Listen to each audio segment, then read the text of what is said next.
নমস্কার বন্ধুরা, আজকে তোমাদেরকে একটা রেসিপি দেখাবো, দই বেগুন। তো যারা তোমরা নিরামিষ খাও বা খেতে পছন্দ করো বা নিরামিষ দিনে এটা করতে পারো। তো আমার কাছে বিভিন্ন সাইজের শেপের বেগুন ছিল, তো সেটাই আমি কেটে নিয়েছি আর নুন হলুদ মাখিয়ে রাখলাম। যেমন চাবে তেমন শেপের বেগুনটা নিতে পারো, লম্বাও নিতে পারো, গোল বেগুনও নিতে পারো। তো পেস্ট একটা বানিয়ে নিতে হবে।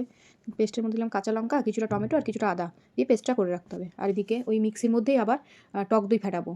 তো আর এখানে দেবো একটু সামান্য হাফ চামচের মতো ময়দা কিংবা বেসন, আমার কাছে বেসন ছিল না তাই ময়দা দিলাম, দিয়ে ওই দুটোকে ফেটিয়ে রাখতে হবে। আর এদিকে বেগুনগুলো লাল লাল করে ভেজে তুলে রাখতে হবে। তারপর আবারও কড়াইতে তেল দিয়ে কিছুটা কালো জিরে আর শুকনো লঙ্কা ফোড়ন দেবো। এই দই বেগুনটা পুরোপুরি আমার নিজস্ব স্টাইলে করি, সেজন্য আমার মতোই হবে এটা।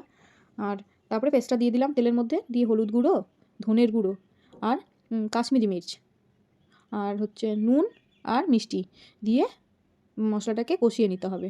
ভালো করে কষিয়ে নিয়ে তেল ছেড়ে আসলে তখন ওই ফেটানো দইটাও দিয়ে দেবো।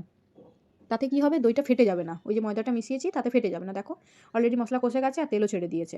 তো এইবার ওই ভাজা বেগুনগুলো মিশিয়ে দেবো।